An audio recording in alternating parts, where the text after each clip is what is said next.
Assalamualaikum. Welcome to episode 5 of Pakistan Meri Pehchan. The last episode we did was about culture and civilization, and this is going to be an offshoot of that.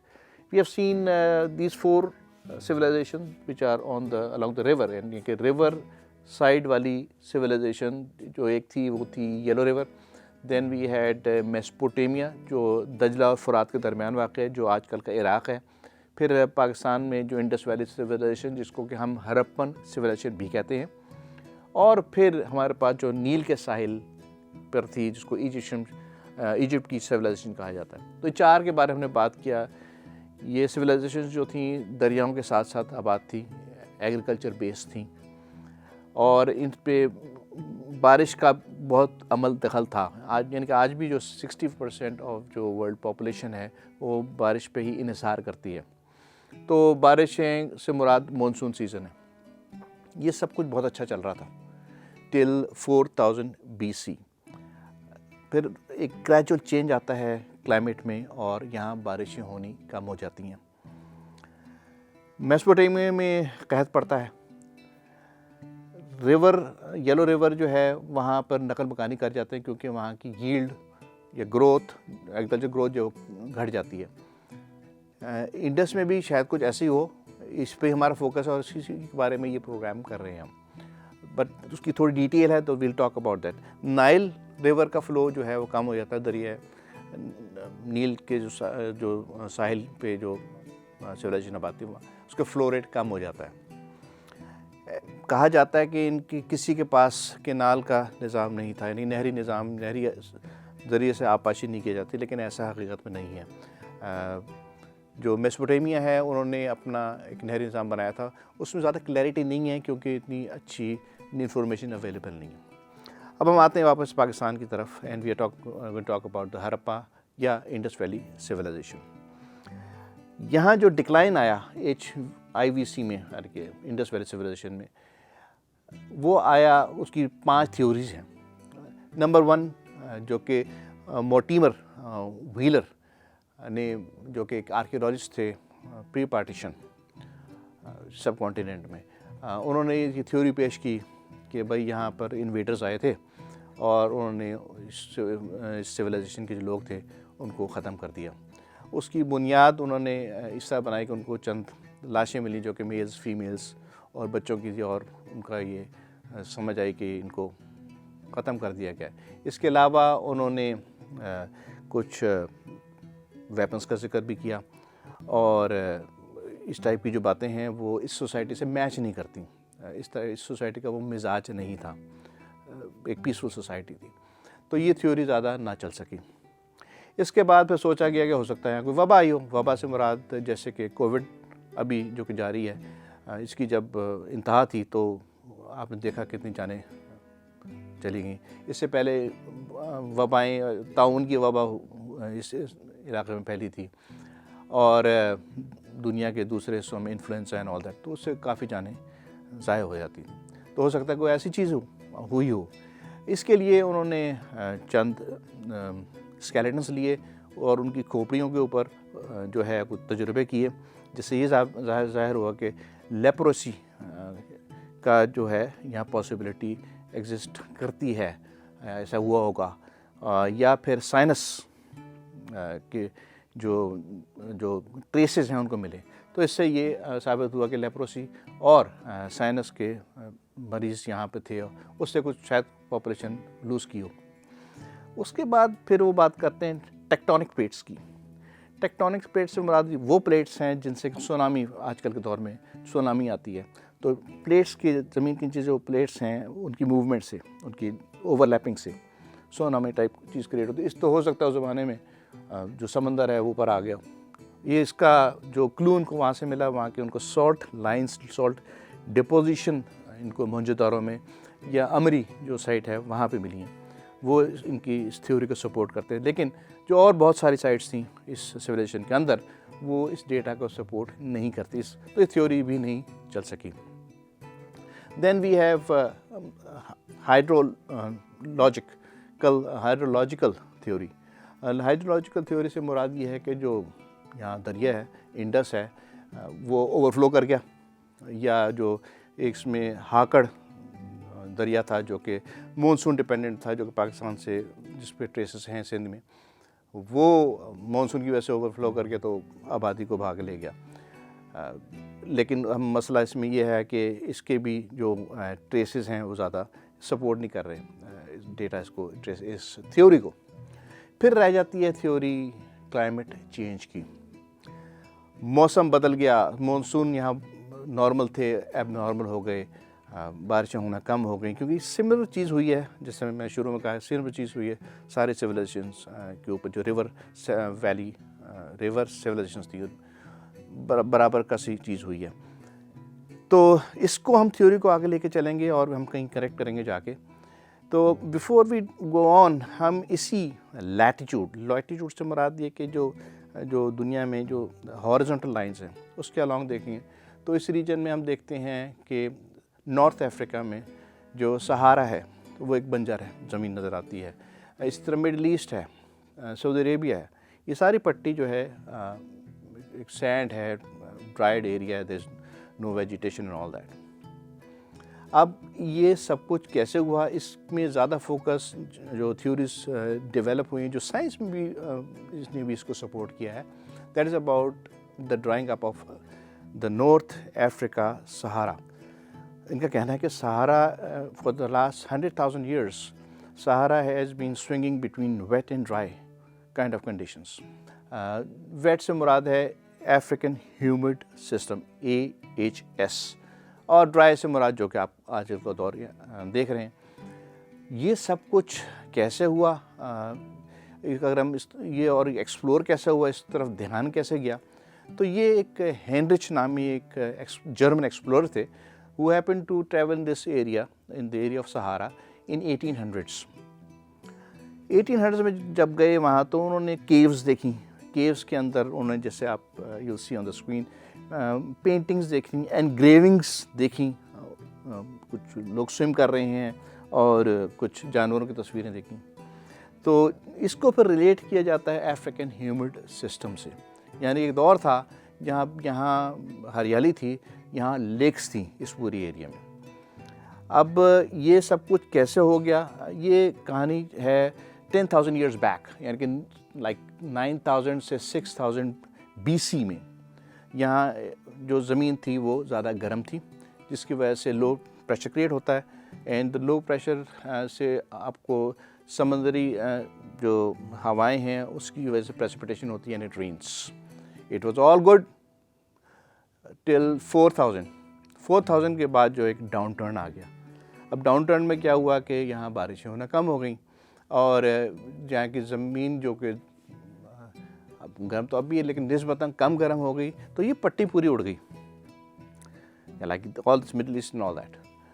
अब ये यहाँ तक पहुँच गए, और इसको prove करने के लिए कि यहाँ तो कोई वेदर चेंज हो गया, लेकिन क्यों हुआ भाई, ये मानसून क्यों कम हो गया, बारिश होने कम क्यों हो गई, that is something we should talk about. इसके लिए हमें थोड़ा सा सोलर सिस्टम को देखना पड़ेगा। We need to begin with Milankovitch cycle. Milankovitch जो एक साहब थे, और उन्होंने 1800 में ये थ्योरीज डेवलप की थी कि अर्थ के जो क्लाइमेट चेंज है वो कैसे होता है।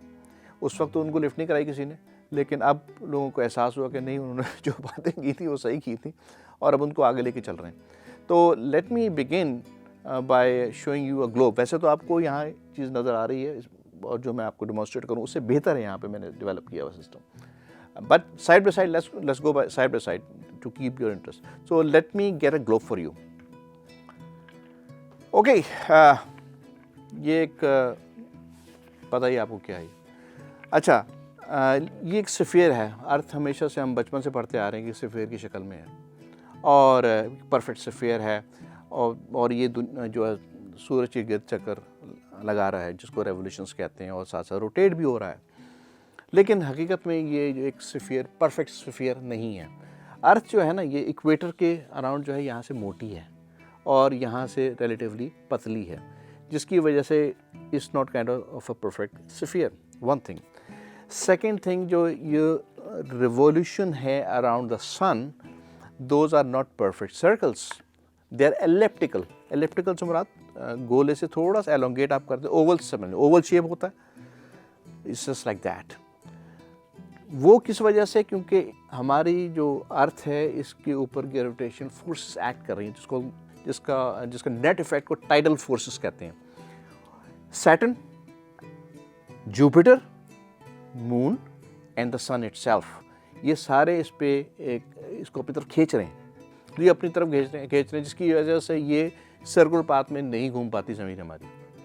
और उस अल्लाह ताला की बनाई हुई चीज़ें हैं, और इसकी वजह से जो चीज़ें होती हैं वो भी मैं बताता हूँ आपको। अब ये परफेक्ट स्फीयर होता तो ये फिर ये इस तरह रोटेट ना करता और ना ही इस तरह रोटेट कर पाता। तो ये जो डिफरेंशियल फोर्सेस का, उसकी वजह से ग्रेविटेशन पुल का जो डिफरेंशियल, उसकी वजह से it helps it to rotate and revolve around the sun. That is one thing. Now तो जो तीन चीज़ें जो इन्होंने मिलानकोविच ने डिस्क्राइब की हैं, वो एक है इसेंट्रिसिटी।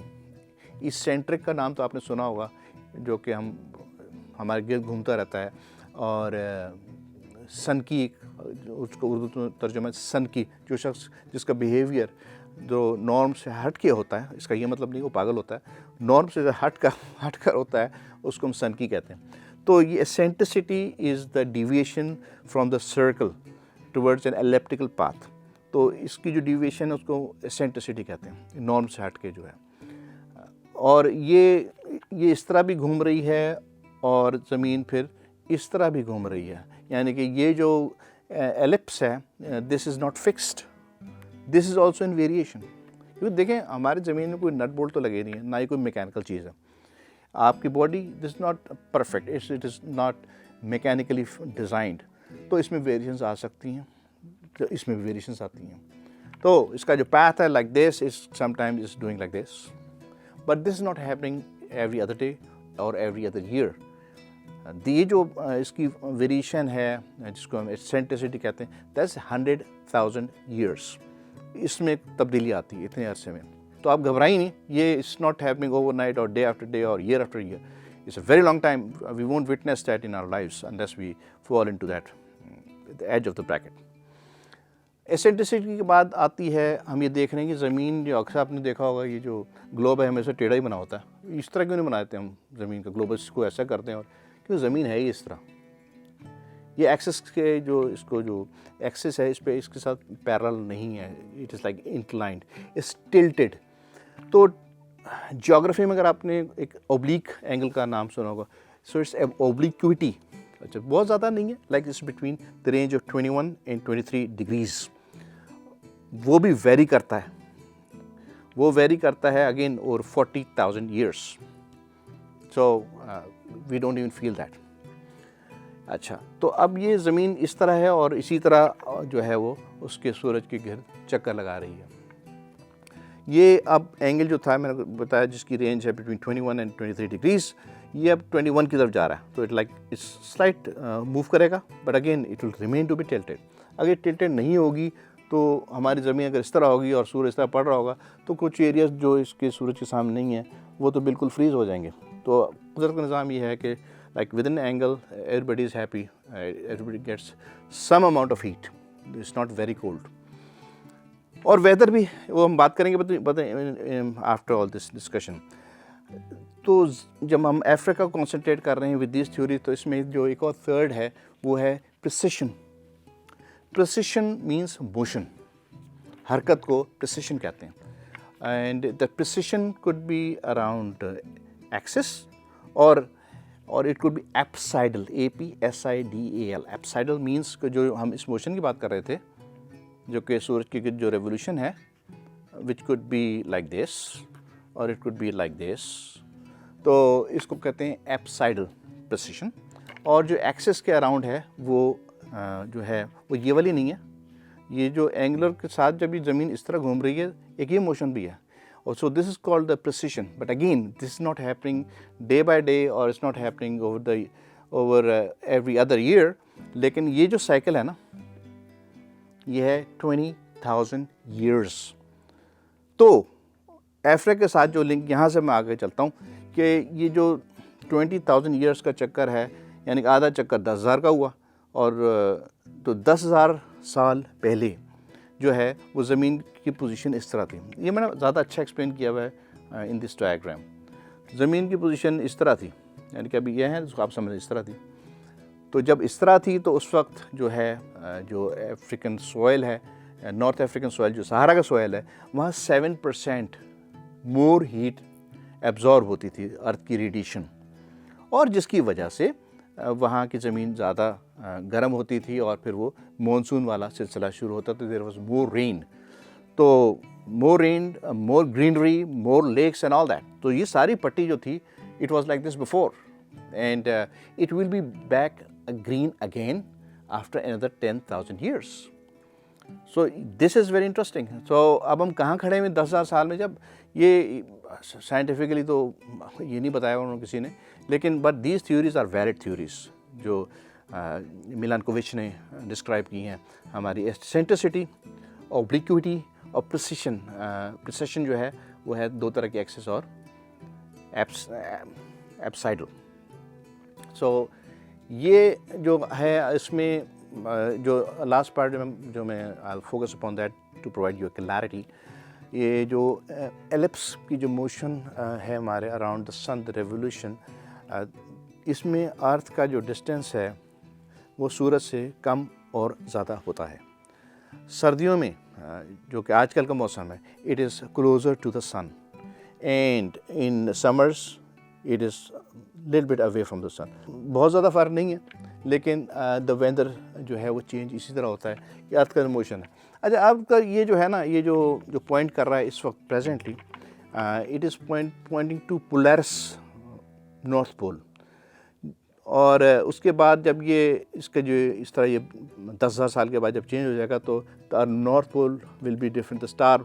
अभी उसमें फिर दुनिया के मौसम भी बदल जाएंगे। मौसम बदलने से मुराद ये है कि अभी इट्स लाइक दिस, और इस वक्त जो है जो साउथ में है वहाँ एक वार्मथ है, यानी कि वहाँ गर्म मौसम है, हमारे ठंडा मौसम है।